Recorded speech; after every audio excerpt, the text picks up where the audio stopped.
다음은 김윤혜님 질의하시겠습니다. 예, 먼저 정통령 공공보건정책관님 앞으로 좀 나와주시면 감사하겠습니다. 이쪽으로. 시간은 멈추시죠. 7분에서 시작하게 해주시면 4초를 빼셨습니다.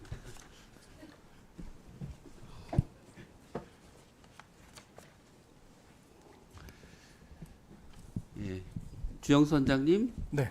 예, 그 코로나19 같은 신종 감염병이 뭐 5년, 6년 주기로 계속 반복되고 있습니다. 네. 이제 코로나19가 2020년에 일어났으니 5년이면 이제 내년, 6년이면 내후년에 또 새로운 신종 감염병이 생길 우려가 있습니다.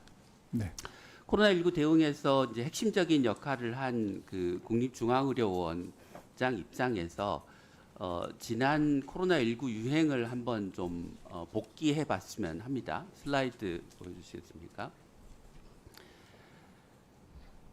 예, 보시는 그림은 그 이제 코로나19 환자를 진료할 때 그 어떤 이제 복장을 하고 환자를 보는가 하는 건데요. 이제 오른쪽에 보시는 거는 소위 레벨 D보다 더 높은 그 PPE라고 하는 이제 그 옷을 입고 환자를 진료하던 모습이고요. 왼쪽은 그 초기에는 저렇게 진료를 했지만 그 다음에는 소위 4종 세트라고 하는 마스크, 가글, 앞치마 등을 하고 간편하게 환자를 진료하던 하는 모습입니다.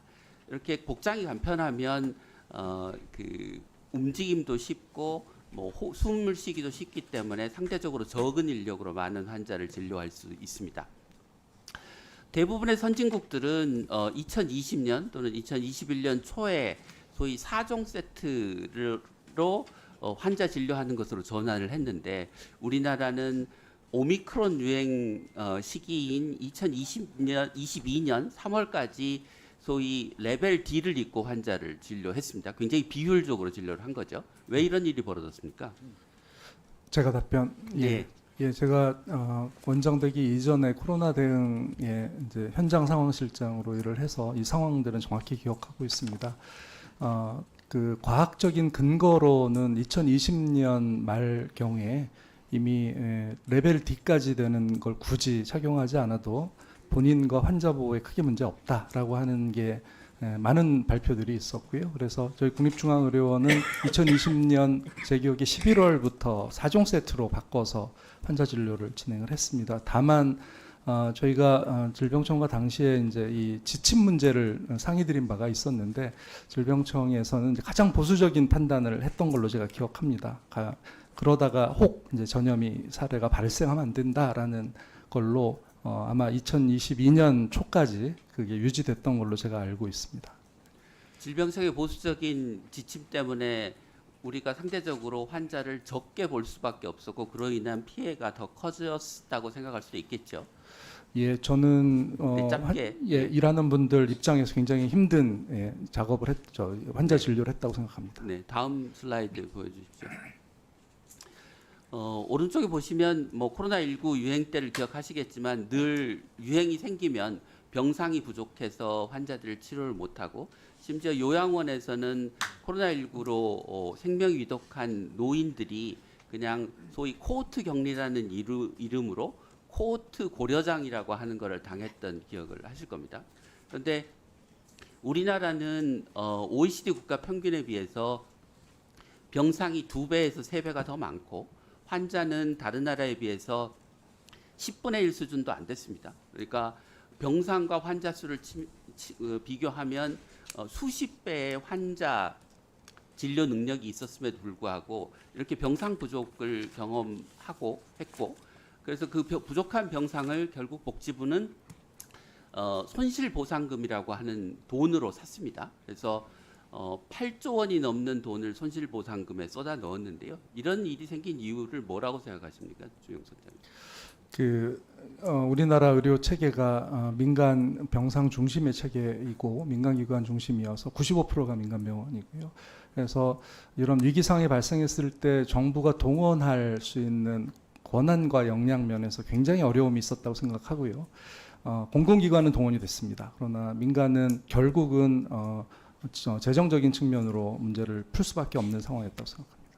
이런 일을 반복하지 않기 위해서는 그 감염병 진료에 역량이 있는 국립중앙의료원, 중앙감염병병원이 감염병 대응에 그 중추적인 역할을 담당해야 하는데 현재 감염병 예방법에서는 그냥 질병청이 그 역할을 담당하도록 하고 있습니다. 법 개정 필요하다고 생각하십니까? 예. 그렇지 않아도 이 부분에 관해서 저희 전문가들이 오랫동안 같이 계속 문제 제기를 해온 부분이 있습니다. 감염병 예방법에 의료 대응 영역을 좀 명확히 구분해서 그 부분은 사실은 의료 영역을 총괄하고 있는 보건복지부와 저희 국립중앙의료원이 사실 내용적으로 그리고 실효적으로 문제를 풀어야 된다고 생각하고 있고요. 자원동원과 더불어서 그렇게 된다고 생각합니다. 정통영 국장님, 네. 예, 현재 감염병 예방법 질병청 중심의 관리 체계로 새로운 감염병이 오면 잘 대응할 수 있을 거라고 생각하십니까? 예, 아니오로 짧게 대답해 주십시오. 질병청과 복지부가 협조해서 잘 대응하도록 하겠습니다. 그 얘기는 코로나19 때 일어났던 의료 대란, 그 감염병 대란이 다시 반복될 수도 있다는 얘기인데요. 감염병은 언제든지 발생할 위험이 있고요. 지난 코로나 대응 경험을 바탕으로 원론적인 해서 답변을 하는 게 아니라 네. 감염병 대응 체계를 어떻게 바꿀 것인지를 얘기하는 겁니다. 감염병 예방법을 고쳐서 중앙감염병병원, 국립중앙의료원의 역할을 보다 명확하게 하는데 동의하십니까? 국립중앙의료원의 역할도 강화되어야 하고요. 하지만 방역과 의료라는 게 실제 상황에서 완전히 부분적인 개선 어려운 방안 측면이 마련해서 있습니다. 종감 전에 보고해 주시기 바랍니다. 알겠습니다. 네. 두 번째 질문 드리겠습니다. 앞서 김남희 의원이 질의하신 부분과 겹치는데요. 그 작년에 이제 정부가 발표한 계획을 보면 국립중앙의료원을 국가중앙의료 네트워크의 다음 슬라이드 보여주시죠. 예, 네트워크의 한 축으로 설정을 하고 있습니다. 그 국립중앙의료원이 현재 여기서 얘기하고 있는 소위 정책 지원 기능 또는 진료에서의 중추적인 기능을 할 수 있는지에 대해서 좀 답변을 해주시고 할 수 없다면 어떻게 정부의 지원이나 제도가 바뀌어야 되는지에 대해서 주영수 원장님 먼저 말씀해 주시고 다음으로 정통영 국장님 이어서 거기에 대한 답변 부탁드리겠습니다. 네, 그 보여주신 자료는 지난해 필수의 혁신 전략이라고 굉장히 큰 그림으로 정부에서 발표하신 내용이고요. 국가중앙의료 네트워크에 저희 국립중앙의료원하고 암센터가 일단 한 축으로 아주 중요한 역할을 하고 다른 한 축으로는 국립대, 서울대를 중심으로 한 국립대병원으로 구성이 되어 있습니다.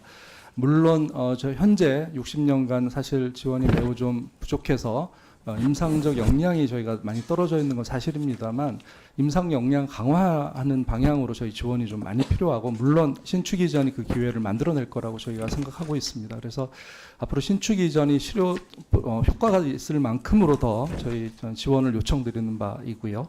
두 번째는 국가중앙의료 네트워크라고 하는 게 모호한 표현입니다. 그래서 저는 그 국가중앙의료 네트워크라고 하는 걸 보다 더 제도화할 수 있는, 공식화할 수 있는 어떤 법 제도적인 정의, 지원이 필요하다고 생각하고요.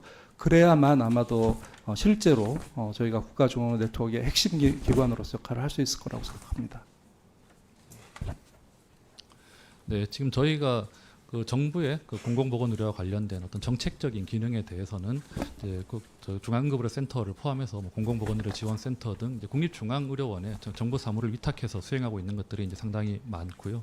다만 이제 진료 기능과 관련해서는 그동안 이제 국립중앙의료원이 이제 진료 기능이 좀 축소된 어떤 이런 측면들이 있기 때문에 여기에 대한 또 진료 기능의 어떤 강화와 어떤 리더십 확보들이 좀 필요하다고 봅니다. 그래서 이런 부분들을 이제 뭐 지금 이전과 맞물려 가지고 단기간에 하기는 좀 어려운 측면이 있지만 그 신축 이전 그리고 중앙감염병 전문병원의 어떤 설립 등과 더불어서 국립중앙의료원이 더 역할을 할 수 있도록 적극적으로 지원하겠습니다. 네.